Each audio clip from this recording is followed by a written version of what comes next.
So he begins with these wonderful D minor arpeggios, and just think back a minute to Bach, J.S. Bach, his preludes, his wonderful preludes and fugues of the 48. Think of the first one, for example, which begins with arpeggios, and they take you on a journey, a harmonic journey, same arpeggio pattern, moving on a journey. This is exactly what Mozart does. So he has the first arpeggio, then the second, and then he starts to move the bass. And so you've got this journey away from D minor. So it's, to some extent, the spirit of J.S. Bach and Carl Philipp Emanuel Bach are both present in this idiom that Mozart's experimenting with. But also, I think the music looks forward to Romanticism. I mean, you only have to hear these wonderful brooding things, and you almost think of Beethoven and early Romanticism, something dark, grave, profound going on. This is music, and Mozart often does this. He often prefigures Romanticism. And I'm not the only one who's noticed this, because E.T.A. Hoffmann, of Tales of Hoffmann, the famous German writer, counted Mozart among the Romantics. You might say Mozart is the father of Romanticism, or at least he's a key figure in the beginning of Romanticism, and you can hear it all over this music. So you have this arpeggiated prelude-like introduction, which then in the end leads to this beautiful aria with these sighing, da-da-da, these beautiful appoggiaturas all over it. It's very, very poignant, very melancholic, and very much the work of a master opera composer. It's just like an aria. It is an aria, with the right hand acting as the voice. This is something you get all the time in Mozart's piano music. I mean, almost every concerto of Mozart's has an andante second movement, which is like an aria. So this is like that. This is a very sad, it's like a sort of abandoned soprano soloist singing about how her heart has been stolen away. And from time to time, Mozart launches into these magnificent, terrifying cadenzas out of the kind of climactic melancholy of the aria.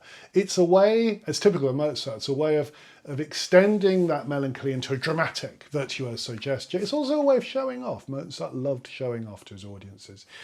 And it is very much in the spirit of improvisation. Mozart was an amazingly brilliant improviser.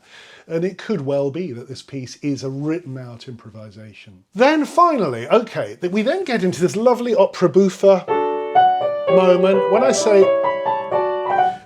opera buffa, this is light opera, comic opera. In Mozart's time, opera seria and opera buffa were two absolutely distinct categories, but in his work, they're absolutely reconciled. So in Don Giovanni, we have elements of opera seria and elements of opera buffa. They're mixed together.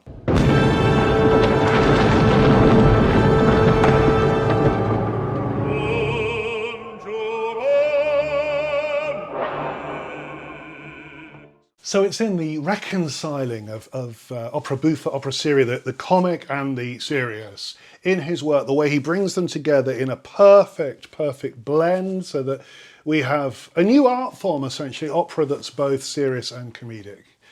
And it's all mashed together in this fabulous, real way, like real life is a blend of comedy and tragedy.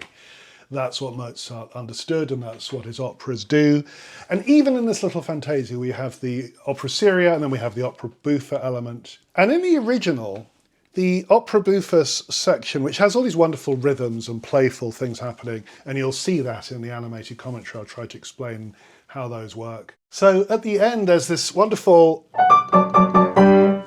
interrupted cadence, 3 chords, 2, 3, that's where the manuscript breaks off. And the silly bit that comes after in August Müller's version, forget it, it's nonsense. It's clear to me that the 3 chords are there to take us back to the opening material. At least that's what I think Mozart intended to do. Part of my thinking is connected to what he did in a wonderful later Fantasia, the C minor, this one, which I'll hopefully do on the channel sometime, where he comes back to his opening theme at the end, so it forms this wonderful bookend. You move from tragedy to all sorts of states of mind in that piece. Some of them funny, some of them, you know, romantic or whatever, and then you come back to tragedy at the end. Mozart's not afraid to return to tragedy, and I'm sure that's what he would have intended to do.